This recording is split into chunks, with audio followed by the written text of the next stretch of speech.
नमीदानम छे मंजिल बूद शब जाए के मनबूदम बहार सो रक्स बिस्मिल बूद शब जाए के मनबूदम सलातुनिया।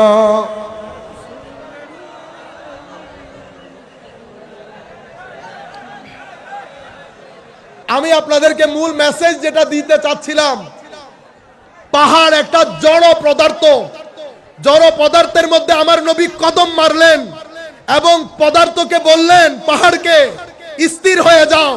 তোমার মধ্যে নবী সিদ্দিক শহীদ রয়েছে, শহীদরা শহীদ হয়েছেন আমার নবীর ইন্তেকালের আরো 20-25 বছর পরে। আমার নবীর কথা বুঝেছে, পাহাড় স্থির হয়েছে, এটা একটা বিষয়। আরেকটা আপনারা শুনেছেন খেজুর গাছের একটা গোড়া, আমার নবী যেটার সাথে ট্যাক লাগিয়ে খুতবা দিতেন, সেটা আমার নবীর এক সাহাবিয়া এসে বললেন, ইয়া রাসূলুল্লাহ আমার এক ছেলে কার্পেন্টার হয়েছে, আমি কার্পেন্টার সাহাবী দিয়ে আপনার জন্য একটা মিম্বর বানিয়ে দেই।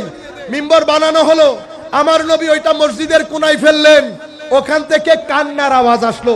এটা আপনারা জানেন, আমি যেটা জানেন সেটা বলছি না, যেটা আপনারা শুনেছেন হয়তো কম শুনেছেন। আমার নবী ওই আপনারা চিন্তা করে দেখেন, একটা শুষ্ক খেজুর গাছের একটা শাখা ঢাল, সেটার মধ্যে আমার নবী থাপড়াইতে লাগলেন, চুপ করে যা, চুপ হয়ে যা, হয়েছে হয়েছে তো। এটা বলতে বলতে ক্রন্দনের আওয়াজ কমে আসলো। আমার নবী বললেন, তুমি কি এখানে থাকতে চাও? যদি এখানে থাকতে চাও আমি তোমাকে জীবিত করে কোন একটা বাগানে লাগিয়ে দেব, আর যদি তুমি চাও আমি তোমাকে জান্নাতে লাগিয়ে দেব। যদি জান্নাতে লাগিয়ে দেই তো ফায়াকুল মিন্না as-সালিহুন, তোমার থেকে আল্লাহর নেক বান্দারা খেজুর খেতে পারবে। তুমি বলো কোন অপশন তুমি গ্রহণ করবা, পরকালেরটা গ্রহণ করবা না দুনিয়ারটা গ্রহণ করবা? খেজুর গাছ কি বলেছে? খেজুর গাছ জানে আর আমার নবী জানে। আমার নবী শুধু বলছে ফালতু ফালতু। সাহাবায়ে কেরাম বললেন, ইয়া রাসূলুল্লাহ ফালতু ফালতু কেন বললেন?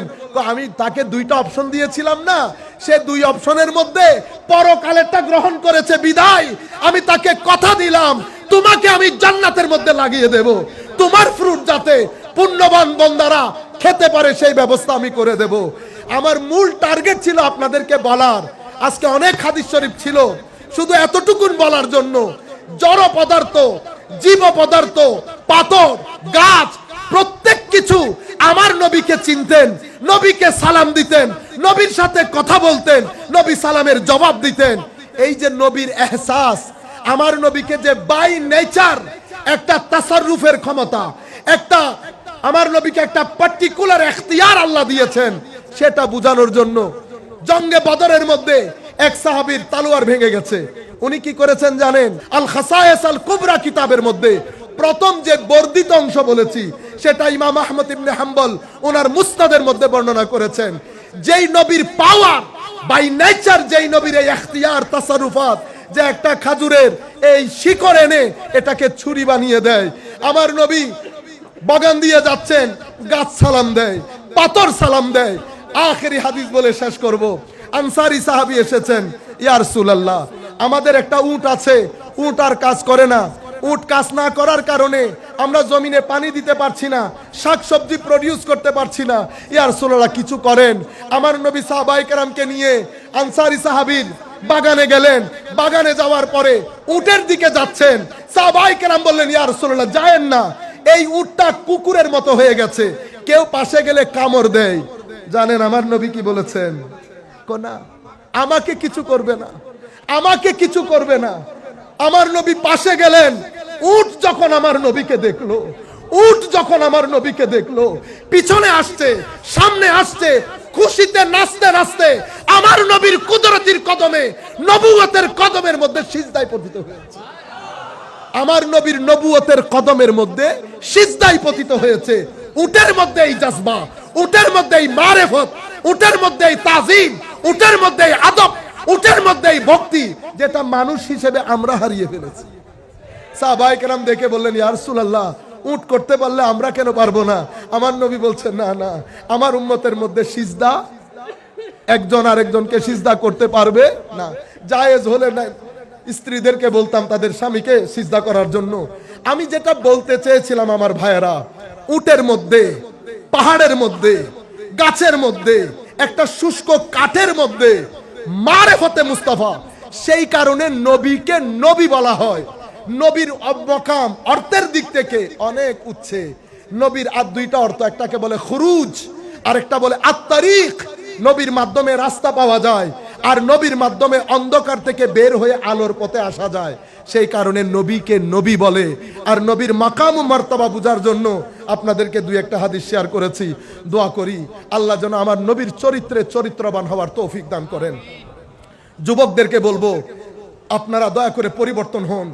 সময় খুব দ্রুত পরিবর্তন হয়ে যাওয়ার কারণে আপনাদের ভিতরে যদি আমল না আসে, আপনারা যদি জানতে না পারেন, আপনারা যদি না পড়েন, সুন্নিয়তকে পরবর্তী প্রজন্মের কাছে দিতে পারবেন না।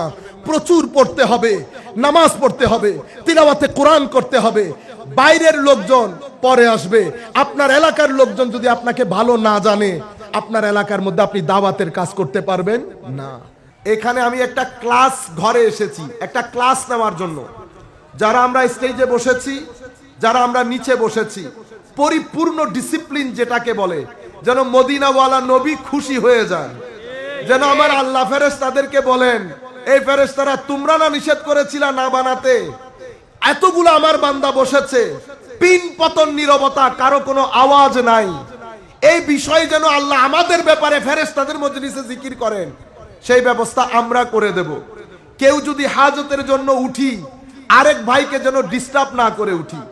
আমি একটা মাইন্ডসেট করে এসেছি, সেটা আপনি বসলেও বলবো, সেটা আপনি না বসলেও বলবো। দূর থেকে এসেছি, আমার ক্লাস, আমার সাবজেক্ট যতক্ষণ শেষ না হয় আমি কিন্তু উঠবো না। আর সবার জন্য আমার বক্তব্যও না। আমি কিছু মানুষ, যুবক, তাদেরকে টার্গেট করেছি, তাদের টার্গেট করে কিছু কথা বলবো। বাকি আমার কোনো ভাইয়ের যদি ইচ্ছে করে, কারণ অনেকক্ষণ বসে থাকো একটা বড় কষ্টের ব্যাপার, আপনারা যদি উঠেন, যেন আশপাশের মানুষ খবরই না হয় যে আপনি উঠেছেন। ঠিক আছে? 2-3 বার দরুদে পাক পড়বো। ভুলে যান আপনি মাধবপুর, আমরা এখন হবিগঞ্জে আছি, বোধহয় হবিগঞ্জে, ভুলে যাবেন আপনি হবিগঞ্জে আছেন। আমাদের এখানে একটা টাওয়ার হাউস আছে, জানেন? হবিগঞ্জের মধ্যে একটা বিদ্যুৎ, যেটার বিদ্যুতের মাধ্যমে আমাদের মজলিস আলোকিত হয়। আর একটা বিদ্যুৎ আমাদের ভিতরে আছে, যেটার মাধ্যমে কলবের বর্তন আলোকিত হয়। বিদ্যুতের যেমন ট্রান্সফরমার আছে, সেই ট্রান্সফরমার যেখান থেকে বিদ্যুৎ সংগ্রহ করে, যেটা বিদ্যুতের সেন্টার, তো আমাদেরও একটা ট্রান্সফরমার আছে। খন্দুরা দরবার হচ্ছে ট্রান্সফরমার, যেখান থেকে আমরা বিদ্যুৎ গ্রহণ করি, বিদ্যুৎ গ্রহণ করি। তো আমাদের আদব, আমাদের দরুদ, দরুদ এবং সালাম, আমাদের মুরব্বী, আশপাশে যে সমস্ত আউলিয়ায়ে কেরাম শায়িত আছে, তাদের দিলে যেন খুশি জাগরিত হয়। এবং এই দরুদ যেন আমার নবীর মদিনায়ে মুনাওয়ারার রওজায়ে আকদাসের মধ্যে যেন গিয়ে লাগে। আমার নবী যেন মাথা তুলে জিজ্ঞেস করে, এই দরুদ আসছে কোত্থেকে। কাজেই চোখ বন্ধ রাখবো, আমার নবীর রওজায়ে মুবারককে আমাদের সামনে রাখবো। আমরা ভুলে যাব হবিগঞ্জ, আমরা মনে করব মদিনায়ে মুনাওয়ারায় আমার নবীর হুজরায়ে পাকের সামনে দাঁড়িয়ে আমার নবীর দরবারে সালাতু সালাম আরজ করছি। ঠিক আছে? সম্মানিত উপস্থিতি, আজকের এই অনুষ্ঠান মাওলা আলী আলাইহিস সালাম স্মরণে আন্তর্জাতিক সুন্নি কনফারেন্স। এটা যদি আমি সকালবেলাও জানতে পারতাম, তো আমি আজকের বক্তব্য হুজুর মাওলা আলী কাররামাল্লাহু ওয়াজহাহুল করিমের ভেলায়ত এবং মাওলাইয়ত সম্পর্কে আমি কথা তুলে ধরতাম। আহলে বাইত পাক পঞ্চতন স্মরণে আমরা গত 2 দিন আগে আমাদের প্রোগ্রাম ছিল ব্রাহ্মণবাড়িয়াতে, এবং ইতোপূর্বে আমরা অনেক আলোচনা করেছি, সেটা আমাদের পেজেও আছে, আপনারাও জানেন। তবুও বরকতের জন্য 2-3 মিনিট আমি এটার উপর ব্যয় করে আমরা আমাদের মূল আলোচনায় চলে যাব। যেটা আমরা মূল বিষয় হিসেবে আজকে নির্ধারণ করেছি, যেহেতু এখানে আসার আগে আমরা আরেকটা জায়গায় প্রোগ্রাম করেছি আপনাদের থেকে প্রায় 15-20 মিনিটের রাস্তা, সেখানে সেই জায়গায় যেখানে স্টপ করেছি সেই জায়গা থেকে আমরা এখানে একটু শুরু করি, যাতে সাবজেক্ট একসাথে হয়ে কমপ্লিট হয়।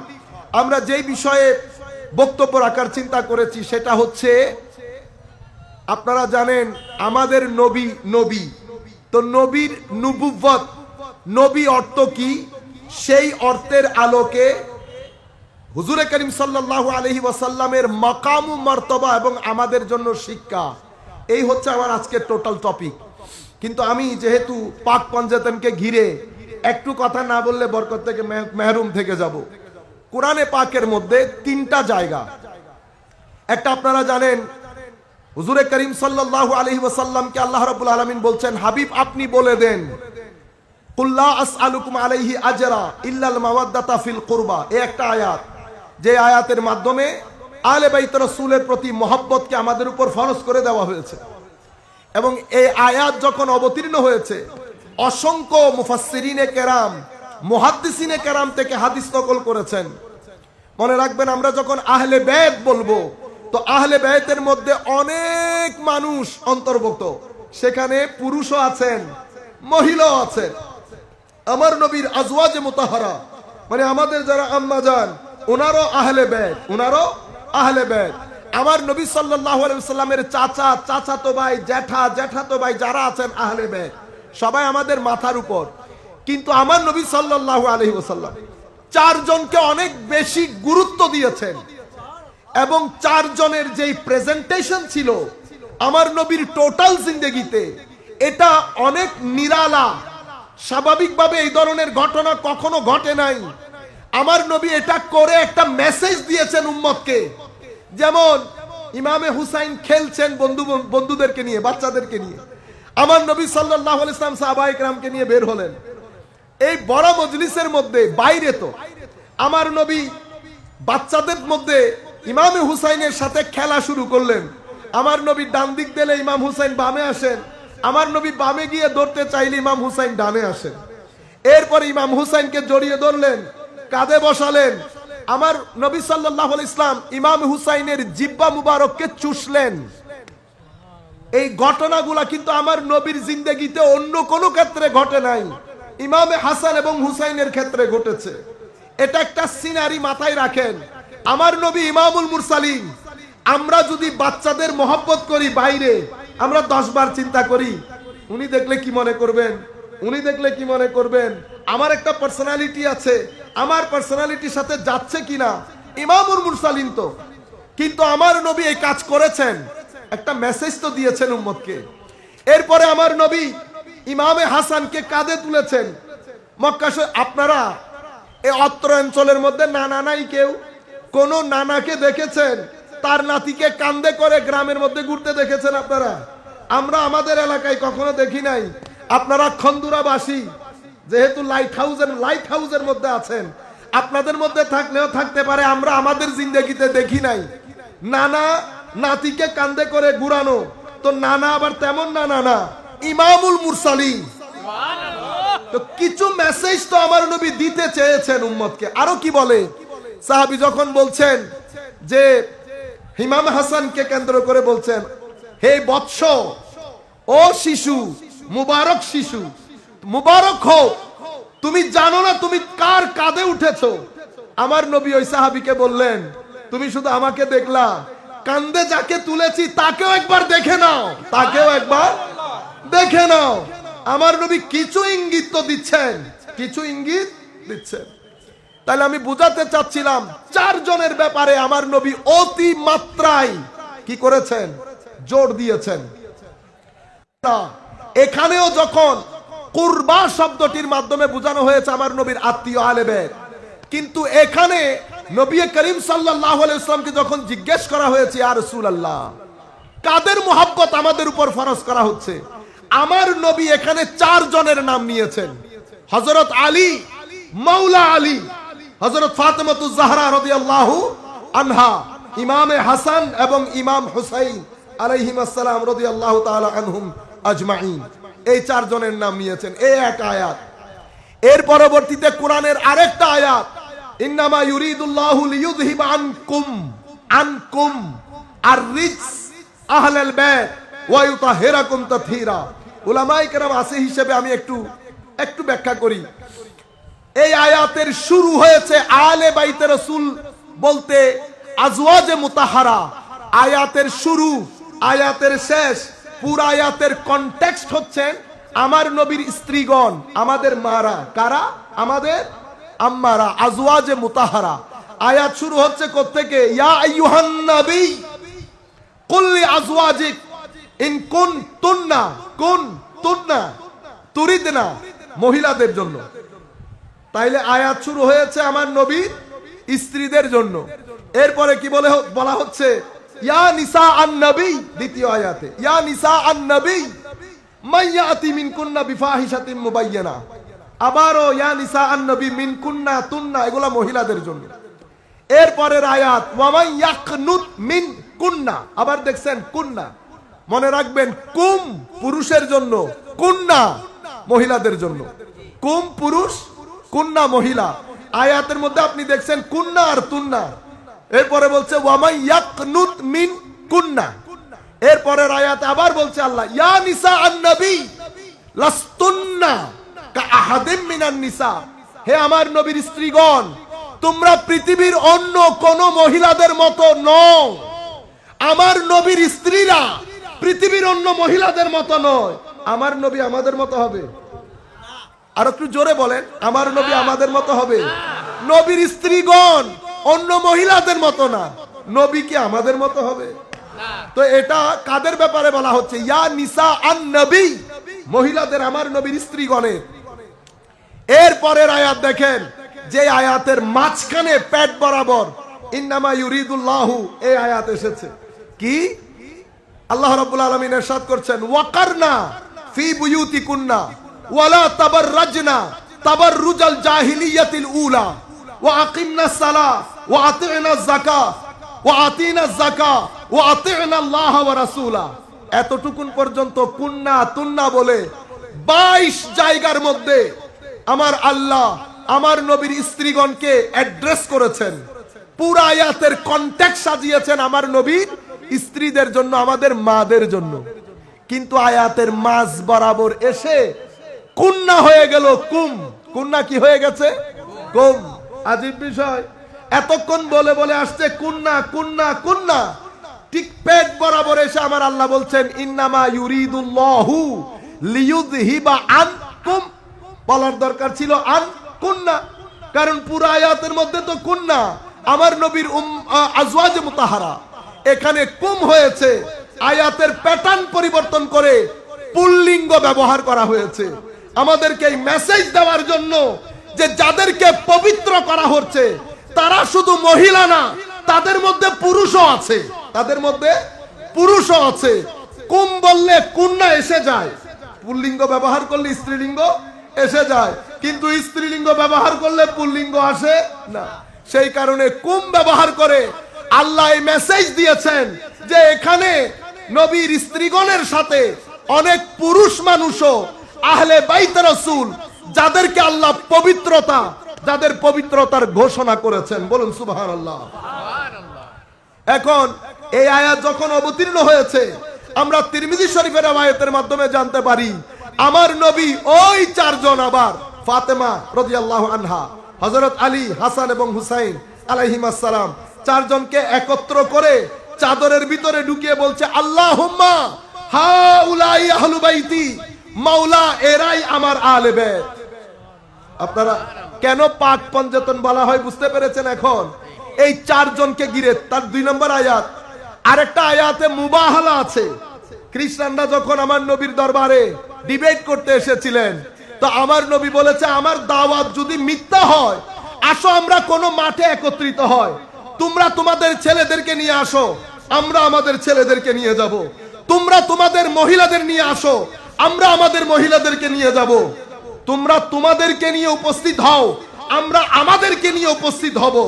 অতঃপর আল্লাহর দরবারে আমরা যদি মিথ্যা হই, আল্লাহর দরবারে অভিসম্পাত কামনা করব। বুঝতে পেরেছেন আপনারা? আপনারা জানেন আমার নবী যখন বলেছে কুল তাআলাউ নাদউ আবনাআনা ওয়া আবনাআকুম, সে আবনাআনা ওয়া আবনাআকুমের মধ্যে ইমামে হাসান ইমাম হুসাইন ছিল। মূল কথা যেটা বলতে চাচ্ছি, মহিলাদের মধ্যে আমার নবী ফাতেমাতুজ জাহরার কথা বলেছেন।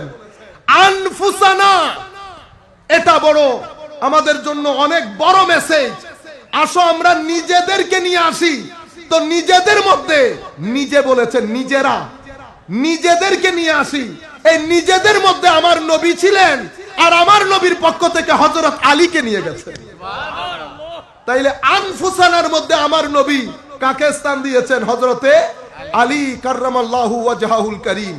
মনে রাখবেন, আপনারা একটা চেয়ারের ব্যবস্থা করলে ভালো, বসতে বড় ঝামেলা হয়ে যায়, গরিব শরীফ মানুষ।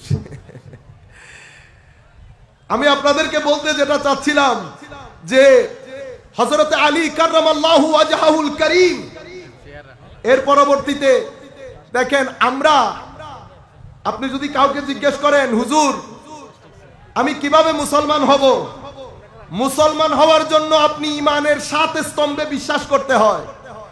আমার বয়সী যারা আছেন অথবা আমার চেয়ে কম বয়সী যারা আছেন তাদেরকে বলবো, আপনারা যারা জানেন ইমানের 7 স্তম্ভ কি কি, যেগুলোর উপর বিশ্বাস করে মুসলমান হতে হয়, দয়া করে হাত তুলতে পারবেন? যারা ইমানের 7 স্তম্ভ জানেন, আমার চেয়ে বড় যারা তারা না, আমার চেয়ে ছোট যারা তারা হাত তুলবেন। যেই 7 স্তম্ভের উপর বিশ্বাস করে মানুষ মুসলমান হয়। অনেক ধন্যবাদ, মাশাআল্লাহ। কিন্তু আমার ভাই, দরকার ছিল আমি প্রশ্ন করার আগে আপনারা 2 হাত তুলে দেওয়া। আমরা আস্তে আস্তে দ্বীনের যে সত্যিকার তালিমাত সেগুলা থেকে দূরে সরে যাচ্ছি। এগুলা হচ্ছে আমাদের মূল জিনিস। আমরা যদি এগুলাই না জানি, বাকিগুলো আমাদেরকে জিজ্ঞেস করা হবে না, বাকিগুলো আমাদেরকে জিজ্ঞেস করা হবে না। তো ঈমানের 7 স্তম্ভ, আল্লাহ, আমানতু বিল্লাহ ওয়া মালাইকাতিহি ওয়া কুতুবিহি, কিতাব, যত কিতাব আল্লাহ পাঠিয়েছেন, ওয়া রুসুলিহি, যত রসুল, ওয়াল ইয়াউমিল আখির, পরকাল, ওয়াল কদরি, তাকদীর, খাইরিহি ওয়া শাররিহি মিনাল্লাহি তাআলা, ওয়াল বাসি বাদাল মাউত, পুনরুত্থান দিবস। এই 7টা স্তম্ভের উপর বিশ্বাস করলে আপনি মুসলমান। কিন্তু মুমিন হতে পারবেন না। কিন্তু কি হতে পারবেন না?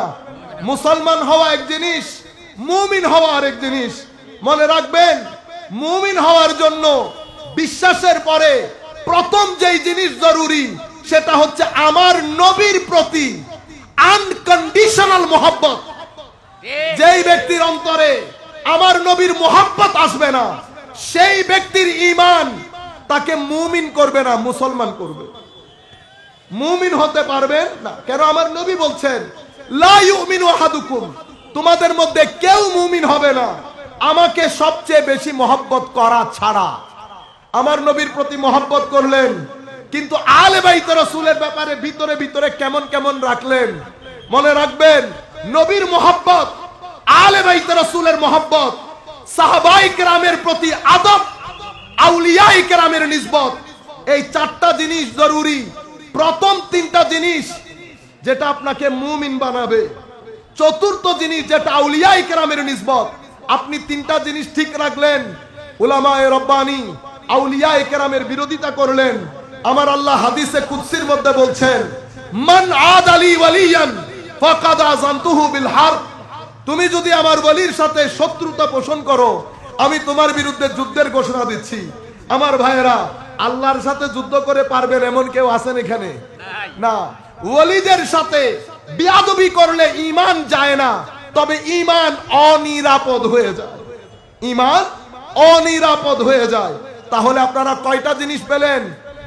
আমানু বিহি ফাল্লাযীনা আমানু বিহি, ঈমানের মধ্যে আমার নবীর ইশক, সাহাবায়ে কেরামের আদব, আলে বাইত রাসূলের মহব্বত, আউলিয়ায়ে কেরামের নিসবত।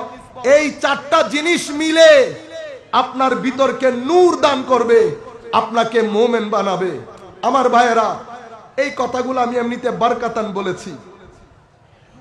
এখন আমি আমার মূল বক্তব্য যেটা আপনাদেরকে দিতে চাচ্ছি বা করতে চাচ্ছি, আমার ভাইয়েরা, আমরা বর্তমান এমন একটা সময়ের মধ্যে আছি, আপনারা বুঝতে পারছেন, আমাদের তাবৎ সমাজের মধ্যে একটা বড় পরিবর্তন হচ্ছে। পরিবর্তনটা বুঝতে পারছেন? যারা বুঝতে পারছেন তারা একটু হাত তুলতে পারবেন। পরিবর্তন হচ্ছে সমাজের মধ্যে, আমাদের ব্যক্তি জীবন, সামাজিক জীবন, সবকিছুর মধ্যে একটা পরিবর্তন হয়ে যাচ্ছে। এটা যারা বুঝতে পেরেছেন, মাশাআল্লাহ। পরিবর্তনটা এমন ভাবে হচ্ছে, কিছু জিনিস এই পরিবর্তনের বাতাসে আমাদের সামগ্রিক জীবন থেকে হারিয়ে যাচ্ছে। কিছু জিনিস, তোর মধ্যে একটা আদব, ভক্তি, শ্রদ্ধা আমাদের সমাজ থেকে পরিবর্তনের বাতাস লেগে একেবারে ধুয়ে মুছে সাফ হয়ে যাচ্ছে। আদব। আরেকটা জিনিস যেটা চলে যাচ্ছে সেটা হচ্ছে সিজদা, ইবাদত, আল্লাহকে রাজি করার জন্য আখলাক, যেগুলো আমাদের সমাজ থেকে ধুয়ে মুছে পরিষ্কার হয়ে যাচ্ছে। এবং এই পরিবর্তন আমাদেরকে একটা প্রতিযোগিতার মধ্যে ফেলে দিয়েছে, কে আগে যাবে। এবং এই পরিবর্তনের কারণে আমাদের সমাজ ব্যবস্থার মধ্যে সহযোগিতা বের হয়ে গিয়ে প্রতিযোগিতার দিকে চলে যাওয়ার কারণে পুরা সমাজের মধ্যে একটা লোভ আমাদের ভিতরে ঢুকে গেছে। এবং মনে রাখবেন, এই তাবৎ পরিস্থিতির কারণে আমাদের পুরা সমাজের মানুষগুলাকে অস্থির করে তুলেছে। আপনারা একমত আছেন? এটা আপনারা বুঝতে পারছেন যে আমরা অস্থির হয়ে যাচ্ছি দিনের দিন। এখন পুরা পৃথিবীর বুকে একটা মুভমেন্ট, একটা আন্দোলন চলছে, বিজ্ঞান। মাশাআল্লাহ, আমরা কয়েকবার জিকির করি লা ইলাহা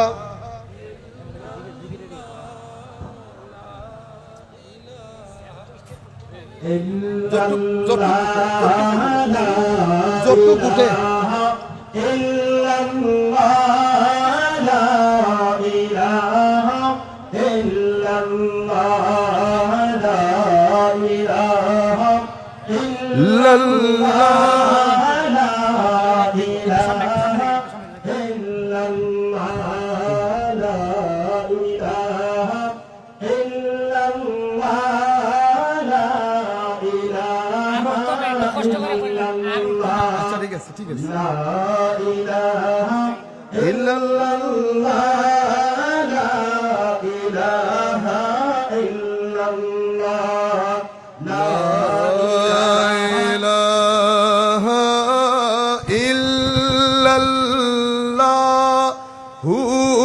লা। বাস আমরা বসে যাই, সবাই হয়ে গেছে। পুরা পৃথিবীর মধ্যে এই যে মুভমেন্ট শুরু হয়েছে, সেই মুভমেন্টের সামনে সমস্ত ধর্ম দরজা বন্ধ করে দিয়েছে, জানালা বন্ধ করে দিয়েছে। এই বিজ্ঞানের চরম উৎকর্ষতার যুগে আপনারা জানেন, ডাক্তাররা হার্ট খুলে 2-3 দিন রেখে দেন, 2-3 দিন রেখে দেন। বিজ্ঞান এত উপরে চলে গেছে, মানুষ চাঁদের দেশে যাচ্ছে। আমাদের ছেলেপুলে কলেজ বিশ্ববিদ্যালয়ে যাওয়ার পরে ধর্ম চিন্তা করছে আদৌ দরকার আছে কি না। পুরা পৃথিবীর সমস্ত ধর্ম দরজা জানালা বন্ধ করে দিয়ে ভিতরে বসে বসে চিন্তা করতেছে আমাদের বাঁচার উপায় কি, বাঁচার উপায় কি। আল্লাহর দরবারে শুকরিয়া, আসমানের নিচে জমিনের উপরে এমন একটা ধর্ম আল্লাহ দান করেছেন। আল্লাহর মেহেরবানিতে সেই ধর্মের মধ্যে আমরা আছি, যেই ধর্ম সমস্ত চোখে চোখ রেখে বলছে যে পৃথিবীর যেই প্রান্তে আমাকে যেতে বলো আমি যাব, আমি যে সত্য সেটা প্রমাণ করে দেব। আমাদের ধর্ম ইসলাম বলছে কোন চ্যালেঞ্জ আমাদের জন্য চ্যালেঞ্জ না। আপনারা এটা বুঝতে পেরেছেন? এবং আল্লাহর দরবারে শুকরিয়ার কোনো শেষ নাই। মাওলাই করিম উম্মতের এই দুর্দিনেও আমাদেরকে এই ধর্মের মধ্যে রেখে সত্যিকার আকীদার মধ্যে রেখেছেন। আমাদেরকে এশকে রসুল দিয়েছেন, আদবে মুস্তাফা দিয়েছেন, আদবে আলে বাইত দিয়েছেন, তাজিমে সাহাবা দিয়েছেন, নিসবতে আউলিয়া দিয়েছেন। এটা আল্লাহর দরবারে। এর জন্য যদি আমরা শুকরিয়া আদায় করি, শুকরিয়া শেষ হবে না। আমার ভাইয়েরা, এখন যে কথাটা বলবো সেটা আপনাদের কনফিডেন্সের জন্য বলবো। আমরা যে আকীদায় বিশ্বাসী, আমরা মিলাদুন নবী করি, আমরা আমার নবীর মহব্বতের কথা বলি, আহলে বাইত রাসূলের মহব্বত, সাহাবায়ে কেরাম, আউলিয়ায়ে কেরামের নিসবত, ইসালে সওয়াব, উরস করি, শবে বরাত করি, শবে কদর করি, শবে মেরাজ করি, যা কিছু আমরা করি, আমরা মাযহাব অনুসরণ করি, আমরা তরিকত নিয়ে চলি, যা কিছু আমরা করি, আপনি যদি আজকে এই মুহূর্তে একটা প্লেন নিয়ে আমেরিকা শেষ করে নর্থ আমেরিকাতে চলে যান, সেদিকে ঘুরে এসে স্ক্যান্ডিনেভিয়ান কান্ট্রি, ইউরোপ, আরব সবকিছু ঘুরে এসে বাংলাদেশে আসেন, এখনো পর্যন্ত পৃথিবীর 90% মুসলমান এই আকীদায় বিশ্বাস। এখনো পর্যন্ত পৃথিবীর 90% মুসলমান এই আকীদার মধ্যে শবে বরাত করে, মিলাদুন নবীও করে, ইসালে সওয়াবও করে, উরসে পাকও করে। কিন্তু এই কারণে আমাদেরকে নিয়ে একটা গবেষণা হয়েছে, কারণ বর্তমানে মাঠে শুধু ইসলাম, মাঠে কে? ইসলাম। আমাদেরকে নিয়ে ষড়যন্ত্র হয়েছে, চেষ্টা করে দেখা হয়েছে গবেষণা করে যে মুসলমানদের হৃদয়ে রাজত্ব কার, মুসলমানদের হৃদয়ে রাজত্ব কার। গবেষণা করে বের করা হয়েছে মুসলমানদের হৃদয়ে রাজত্ব করে মদিনা শরীফের সবুজ গম্বুজ, মদিনায়ে পাকের সবুজ গম্বুজ। আল্লামা ইকবাল বলছেন, ये फाका कश जो मौत से डरता नहीं जरा, रूह मोहम्मद उसकी बदन से निकाल दे। तो मुसलमान गरीब होते पारे, मुसलमान कमजोर होते पारे, मुसलमान अनेक किछु होते पारे, किंतु एखोनो पर्यन्त मदिनाए पाक থেকে একটা আযান যদি শোনা যায়, আফ্রিকার জঙ্গলের মুসলমানও ইয়া রাসূলুল্লাহ বলে দাঁড়িয়ে যাবে। এখন যেই ষড়যন্ত্র করা হয়েছে সেটা হচ্ছে যেই কোনো ভাবেই হোক মুসলমানের নতুন প্রজন্ম থেকে আমার নবীর ইশক মোহাব্বত টেনে বের করতে হবে, সবুজ গম্বুজকে বের করতে হবে। এখন সবুজ গম্বুজকে বের করতে হলে কিভাবে করব? আপনি যেন তেন নাম দিয়ে করা যাবে না। তাহলে একটা মুভমেন্ট চালানো হয়েছে, তাওহীদ এবং শিরক, তাওহীদ এবং শিরক। সমাজকে বুঝানো হচ্ছে যে আমার নবীর কথা বেশি বললে, আমার নবীর প্রতি দুর্বলতা বেশি দেখালে শিরক হয়ে যাবে। কি হয়ে যাবে? শিরক। তাওহীদের নাম দিয়ে তাওহীদ ড্যামেজ হয়ে যাবে, তাওহীদের খারাপি হবে, তাওহীদ নষ্ট হবে।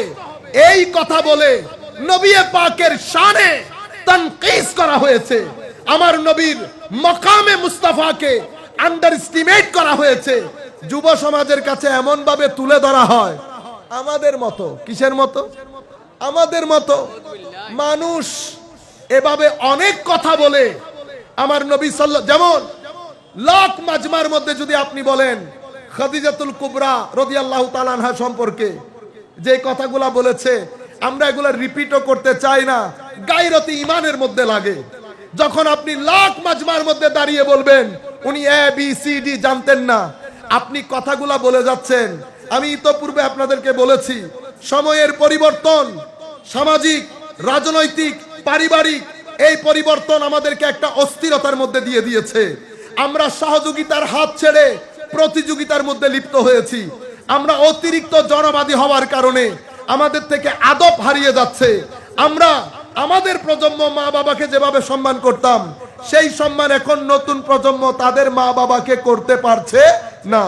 মনে রাখবেন, মা বাবাকে অসম্মান করলে আপনি বেয়াদব, আমার নবীকে অসম্মান করলে বেয়াদবি হয় না, কুফর হয়। কি হয়? কুফর হয়ে যায়, বান্দা ঈমান থেকে খারিজ হয়ে যায়। সেই কারণে আমার নবী যেহেতু মুসলমানদের ঈমানের রাজধানী মদিনা শরীফ, মুসলমানদের ঈমানের রাজধানী মদিনা শরীফ, এবং এই ষড়যন্ত্র এত তীব্র থেকে তীব্রতর হচ্ছে, আপনাকে বোঝানো হচ্ছে হজের মধ্যে গেলে মদিনা শরীফ যেতে হয় না। ঘটনা আস্তে আস্তে কতটুকুন পর্যন্ত এসে গেছে দেখেন। আমাকে বলা হচ্ছে যে হুজুর, do you think that going to Madina Sharif is part of Hajj? Madina শরীফে যাওয়া কি হজের অংশ? এখন মুসলমানের ছেলে, এই প্রজন্মের ছেলে কি আকীদা তাদেরকে শিখিয়েছেন, কি কথা তাদেরকে বলেছেন, এই প্রজন্মের ছেলে আমাকে জিজ্ঞেস করে, হুজুর মদিনা শরীফে যাওয়া কি হজের অংশ? আপনারা বুঝতে পারছেন ঘটনা? আমি বললাম মদিনা শরীফে যাওয়া অবশ্যই হজের অংশ না। মদিনা শরীফে যাওয়া হজের অংশ হবে কেন? মদিনা শরীফে যাওয়া তো ঈমানের অংশ। মদিনা শরীফে যাওয়া ঈমানের অংশ, হজের অংশ হবে কেন? হজ আমলের নাম, মদিনা শরীফ আপনার ঈমানের নাম। কেমনে সেটা আপনি ঈমানকে জিজ্ঞেস করেন। ঈমান বলছে, সিহাসিত্তার হাদিস মুসলিম শরীফের রওয়ায়াতের মধ্যে আমার নবী বলছেন, ইন্নাল ঈমান লা ইয়ারিজু ইলাল মাদিনা কামা তারিজুল হাইয়াতু ইলা জুহরিহা। সাপ যেমন নিজেকে বাঁচানোর জন্য গর্তে ঢুকে পড়ে, গর্তের দিকে পলায়ন পর হয়, গর্তের দিকে পলায়ন করে, সেইভাবে ঈমান নিজেকে বাঁচানোর জন্য মদিনা শরীফের দিকে পলায়ন করবে। আমি জিজ্ঞেস করি, এটা যখন আমি পড়ি আমার ভিতর ভেঙে চৌচির হয়। আমি নিজেকে নিজে প্রশ্ন করি, ইয়া রাসূলুল্লাহ, সেদিন কি মুসলমান থাকবে না, মাদ্রাসা থাকবে না, লাইব্রেরি থাকবে না, মসজিদ থাকবে না? তাহলে ঈমান মদিনা শরীফের দিকে কেন চলে যাবে? আরেক হাদিস আমাদেরকে সেই উত্তর দেয়। এটা বুখারী মুসলিমের রওয়ায়াত। হযরত আলী কাররামাল্লাহু ওয়াজহাহুল কারীম বলছেন, সায়াখরুজু নাস ফি আখিরিজ জামান, শেষ জামানায় কিছু মানুষের উদ্ভব হবে, বয়সে কম হবে, ব্রেইন ওয়াশড হবে, আহদাসুল আসনান, সুফাহাউল আহলাম, ব্রেইন ওয়াশড হবে, কম বয়সের হবে, কোরআন হাদিস থেকে কথা বলবে, লা ইউজাবিজু ঈমানুহুম হানাজিরাহুম, ঈমান কণ্ঠনালীর ভিতরে ঢুকবে না। ঈমান কণ্ঠনালীর ভিতরে না ঢুকলে ঈমান হবে কেন? আমাদের এই উপরের মধ্যে তিনটা অংশ আছে। কয়টা অংশ? তিনটা। একটা হচ্ছে গলার নিচে এই অংশ, এই অংশটা, এটাকে বলে কলব। কি কলব? এটা মোহাব্বত এবং ঘৃণা, মোহাব্বত এবং ঘৃণা এই জায়গায় জন্মগ্রহণ করে। আপনি ব্রেন দিয়ে কাউকে ঘৃণা করতে পারবেন না।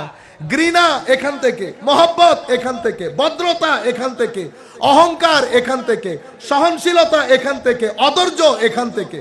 সব কিছুর খামির তৈরি হয় কলবের বর্তনে। আরেকটা হচ্ছে মুখ, এটা ডেলিভারি সেন্টার। মুখ দিয়ে সেন্টেন্স বানাইতে পারবেন না, সেন্টেন্সের প্রডিউসিং সেন্টার হচ্ছে ব্রেইন। ব্রেইনে বানান, মুখে ডেলিভারি দেন, আর কলব দিয়ে সেখানে মোহাব্বত বা ঘৃণা লাগান। তো ঈমানের জায়গা ব্রেইন না, ঈমানের জায়গা এটা, ঈমানের জায়গা এটা। তো ঈমান যদি এখানে আসতে না পারে তো ঈমান ঈমান হবে না। আমার নবী বলছে, দেখেন তারা, তাদের ঈমান কণ্ঠনালীর ভিতরে যাবে না। এই হাদিস। আরেক হাদিসের মধ্যে আমার নবী বলছেন, সাতাকুনু দুআত আলা আবওয়াবে জাহান্নাম, কিছুদিন পরে কিছু দাঈ ইলাল্লাহ আসবে, আল্লাহর রাস্তা বলে বলে মানুষকে ডাকবে, আল্লাহর রাস্তা বলে বলে মানুষকে ডাকবে। কোথায় দাঁড়ানো? আলা আবওয়াবে জাহান্নাম, জাহান্নামের দরজায় দাঁড়ানো। মুসলিম শরীফের রওয়ায়াতের মধ্যে আমার নবী বলছে, হযরত হুযায়ফা ইবনুল ইয়ামান এই হাদিসের বর্ণনাকারী, আমার নবী বলছেন, সাতাকুনু দুআত, দাঈর বহুবচন দুআত, মানে আল্লাহর রাস্তায় মানুষকে ডাকবে। কোথায় দাঁড়ানো? জাহান্নামের দরজায়। তো নবী ছিলেন, আমার নবীর চোখ দেখতে আমাদের মতো হলেও আমার নবী তো সামনেও দেখতেন, পিছনেও দেখতেন, চলতে চলতে জান্নাতের দরজাও দেখতেন, চলতে চলতে জান্নাতের দরজাও দেখতেন। সূর্য গ্রহণের নামাজ পড়ছে, নামাজ পড়ার পরে আমার নবী একটু পিছনে গেছে। সাহাবায়ে কেরাম জিজ্ঞেস করলেন, ইয়া রাসূলুল্লাহ, সূর্য গ্রহণের নামাজ হচ্ছে, আপনি পিছনের দিকে চলে আসছেন, হঠাৎ করে হাত বাড়ালেন, কি ঘটনা ইয়া রাসূলুল্লাহ? জান্নাত থেকে একটা ফ্রুট নিতে চেয়েছিলাম, জান্নাত থেকে একটা ফ্রুট নিতে চেয়েছিলাম, যদি এই ফ্রুট নিয়ে নিতাম কিয়ামত পর্যন্ত তোমরা এটা খেতে পারতা, শেষ হতো না। তো নবী, আমার নবী দেখছেন জাহান্নামের দরজায় দাঁড়ানো, আমি দেখছি মসজিদে, আমি দেখছি মাদ্রাসায়, আমি দেখছি টিভিতে বসে দাওয়াত দিচ্ছে, মিলাদুন নবীর মিলাদের মধ্যে বসে, সিরাতুন নবীর মাহফিলে বসে বসে কথা বলছে, কিন্তু আমার নবী বলছে আলা আবওয়াবে জাহান্নাম। হযরত হুযায়ফা, অদ্ভুত ব্যাপার ইয়া রাসূলুল্লাহ, তাহলে আমরা চিনবো কি করে? আমাকে কিছু সিম্পটম বলেন। আমার নবী বলছেন, সিম্পটম আর কি বলবো, দেখতে তো আমাদের মতো দেখতে। তো ইয়া রাসূলুল্লাহ, আপনি আমাকে গাইড করেন, আমি কোথায় যাব? আমার নবী বলছেন যখন এই অবস্থা হবে তখন আমার উম্মতের সংখ্যাগরিষ্ঠ যেখানে থাকবে তুমিও সেখানে থাকবা।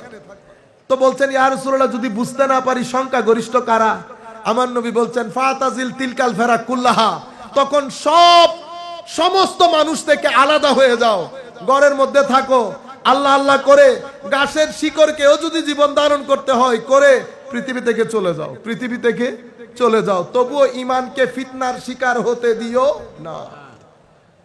এখন এই একটা জামানার মধ্যে আমার নবী বলেছেন তো ঈমান কেন চলে যাচ্ছে?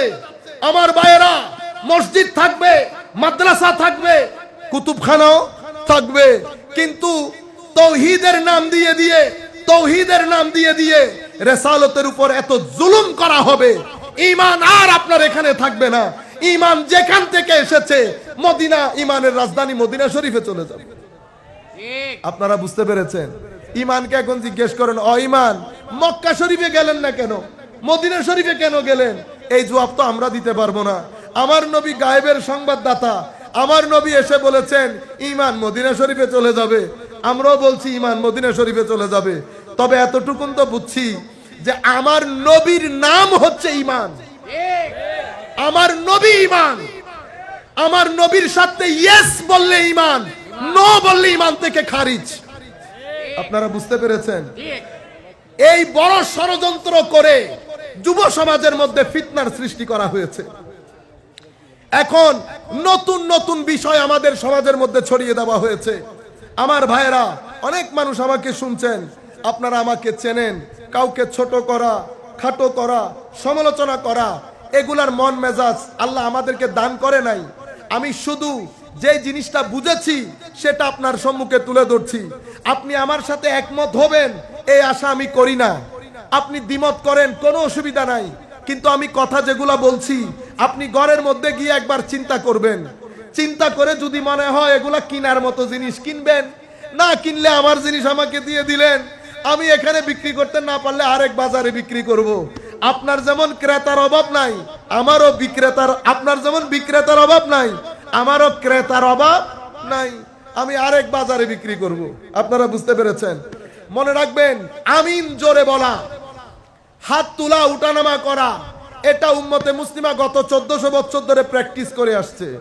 উম্মতে মুসলিমার মধ্যে কখনো ফাসাদ ফিতনা হয় নাই, কিন্তু আমার ভাই আপনার মাধ্যমে হচ্ছে, যেহেতু হচ্ছে আমি বুঝে নিতে বাধ্য হচ্ছি। আপনার মূল টার্গেট হাত তোলা, নামা, আমিন না। বুঝতে পেরেছেন? আপনার মূল টার্গেট অন্য জায়গায়। এগুলো এভাবে তৈরি করা হয়েছে মুসলিম উম্মার মধ্যে নতুন প্রজন্মকে কনফিউজ করার জন্য। আমার ভাইয়েরা, ধর্ম ছাড়া আপনি বাঁচতে পারবেন না। ধর্ম ছাড়া পৃথিবীতে যদি শান্তি সম্ভব হতো, ইউরোপ শান্তির বাণী, শান্তির বাতাস ইউরোপে বয়ে যেত। আমেরিকা পৃথিবীর সবচেয়ে শান্তিপূর্ণ জায়গা হতো।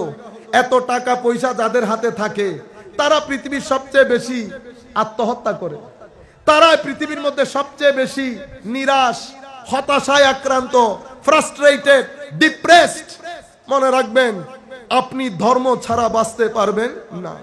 কিন্তু দ্বীনি দাওয়াত যখন দিবেন, সেই দাওয়াতের মধ্যে যদি মোহাব্বত না থাকে, এশকে রসুল না থাকে, এশকে আলে বেত না থাকে, তাজিমে সাহাবা নিসবতে আউলিয়া না থাকে, তাহলে আপনি দ্বীনের নাম দিয়ে আমাদের এই ছেলেগুলাকে উগ্রবাদিতার দিকে ধাবিত করবেন। আপনারা বুঝতে পেরেছেন? করোনার একটা সলিউশন আমরা বের করেছি, কিন্তু উগ্রবাদিতার কোনো সলিউশন নাই। উগ্রবাদিতার সলিউশন হচ্ছে বেশি বেশি ঈদে মিলাদুন নবী করা। যত আমার নবীর মোহাব্বত যুবকের অন্তরের মধ্যে ঢুকাতে পারবেন, আউলিয়া ইকরামের নিসবত যুবকের অন্তরের মধ্যে ঢুকাতে পারবেন, আপনি যুব সমাজকে উগ্রবাদিতা থেকে রক্ষা করতে পারবেন। নতুবা সমাজকে কোনোভাবে উগ্রবাদী হতে দেয়া যাবে না। বাংলাদেশ একটা দারুণ দেশ, অসম্ভব সম্ভাবনাময়ী একটা দেশ। আমরা যদি কিছুটা জিনিস প্র্যাকটিস করি, ভদ্রতা, নম্রতা, উদারতা, সহনশীলতা, যেই চরিত্র আমার নবী আমাদেরকে শিক্ষা দিয়েছেন, ও ভাই সারা জিন্দেগি আমার নবী আমাদেরকে শিক্ষা দিয়েছেন, উম্মত মিথ্যা বলা যাবে না, উম্মত ওয়াদা ভঙ্গ করা যাবে না, উম্মত চুরি করা যাবে না, উম্মত ফিতনা ফাসাদ করা যাবে না, উম্মত মানুষকে সহযোগিতা করতে হবে, উম্মত হিংসা করা যাবে না। আমার নবী সারা জিন্দেগি উম্মতকে এই তালিম দিয়েছেন। আমরা যদি এগুলো রপ্ত করতে পারি, বাংলাদেশ, পৃথিবীর মানুষ এই দেশে এসে থাকবে। সেই কারণে এই দেশকে নিয়ে ষড়যন্ত্র হয়েছে, হচ্ছে, ভবিষ্যতেও হবে। তোর মধ্যে একটা ষড়যন্ত্র হচ্ছে তৌহিদের নাম দিয়ে দিয়ে, বেদাতের নাম দিয়ে দিয়ে শানে রিসালাতের গোড়া কেটে দেওয়া এবং এই আন্দাজে দ্বীন প্রচার করে নতুন প্রজন্মকে উগ্রবাদিতার দিকে ঠেলে দেওয়া। বুঝতে পেরেছেন আপনারা? এই মেসেজ নিয়ে শুধু আপনাদেরকে বোঝানোর চেষ্টা করছি। আমার ভাইয়েরা, আল্লামা ইকবাল বলছে যে গরিব হতে পারে, কিন্তু সবুজ গম্বুজের একটা আওয়াজ পুরা পৃথিবীর মুসলমানকে এক করে দিতে পারে। এটা আপনারা বুঝার চেষ্টা করবেন। বাকি আপনার ইচ্ছা, আমিন জোরে বলবেন, আস্তে বলবেন, সেটা আপনার বিষয়। কিন্তু ধরে নেন আপনার মাধ্যমে মসজিদে ফিতনা হচ্ছে কিনা। আমার নবী বলছে উম্মতের বেশিরভাগের সাথে থাকতে।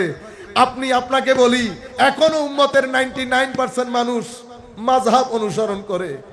আপনি যদি আমার রসুলের কথার, আপনার কার কথা শুনবো? আমার নবী বলছেন উম্মতের বেশিরভাগ যেখানে সেখানে থাকতে। আর আপনি বলছেন আপনি সত্য, আপনি আপনারটা নিয়ে থাকেন। কিন্তু আমি আপনাকে একটা মেসেজ দিয়ে যাই, আপনার মাধ্যমে ফিতনা হচ্ছে। পুরা মুসলিম মিল্লাতের মসজিদে মসজিদে মারামারি হচ্ছে শুধুমাত্র এই মাযহাব, এই সমস্ত এগুলা নিয়ে। টার্গেটের কেন্দ্রবিন্দু বানানো হয়েছে মদিনা শরীফকে। একজন এসে বলে নবী আমার মতো তোমার মতো মদিনা শরীফে যাওয়া হজের অংশ না, বড় ভাই ছোট ভাই, ইন্না লিল্লাহি ওয়া ইন্না ইলাইহি রাজিউন।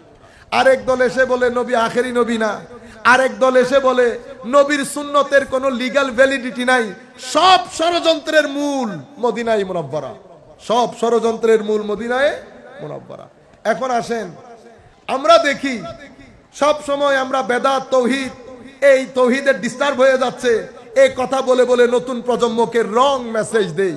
বলে এটা বললে, এটা বুঝলে আমরা বুঝতে পারবো নবী পাককে কোন জায়গার মধ্যে আল্লাহ রেখেছেন। আপনি কি আপনার চশমা দিয়ে দেখবেন, না আমার নবীকে আল্লাহ যেই চশমা দিয়ে দেখাতে চেয়েছেন সেই চশমা দিয়ে দেখবেন? যে চশমা দিয়ে আল্লাহ দেখাতে চেয়েছেন সেই চশমা দিয়ে দেখবেন। মনে রাখবেন, নবীকে নবী বলা হচ্ছে, তাইলে নবীর একটা নিশ্চয় অর্থ আছে, যেই অর্থ ওই ব্যক্তির মধ্যে পাওয়া যাওয়ার কারণে তাকে নবী বলা হচ্ছে। আমাদেরকে কি বলা হয়? ইনসান। কি বলা হয়? ইনসান। তাইলে আমাদের মধ্যে কিছু বৈশিষ্ট্য আছে, যেই বৈশিষ্ট্যের মিলের কারণে আমাদেরকে ইনসান বলা হচ্ছে। দুইটা কারণে বলা হয়। একটা হচ্ছে আমরা অতিমাত্রায় ভুলে যাই। কি ভুলে যাই? আল্লাহ যে আমাকে রিজিক দেন, আল্লাহ যে আমার স্রষ্টা, রূর জগতে আল্লাহকে যে আমরা স্রষ্টা হিসেবে মেনে নিয়েছি, এই পুরা বিষয়টা ভুলে, কবর ভুলে, হাসর ভুলে আমরা আমাদের নফসের গুলামিতে মত্ত হয়ে গেছি। আমরা ভুলের স্বর্গে বাস করি। হঠাৎ করে যখন শরীর খারাপ হয়, হঠাৎ করে যখন বুঝতে পারি আখেরি সময়, তখন আমাদের হুঁশ হয়। তখন হুঁশ হলেও আর কোনো কিছু করার থাকে না। এটা একটা বিষয়। আরেকটা বিষয় হচ্ছে উনস। আমাদের মধ্যে অনেক মানুষ যারা খন্দুরা দরবারের মধ্যে শায়িত আছে, তারা আল্লাহ রাব্বুল আলামিনকে জান প্রাণ দিয়ে মহব্বত করতেন। তাদের এই মহব্বতের কারণে মানুষকে কি বলা হয়? ইনসান। কি বলা হয়? ইনসান।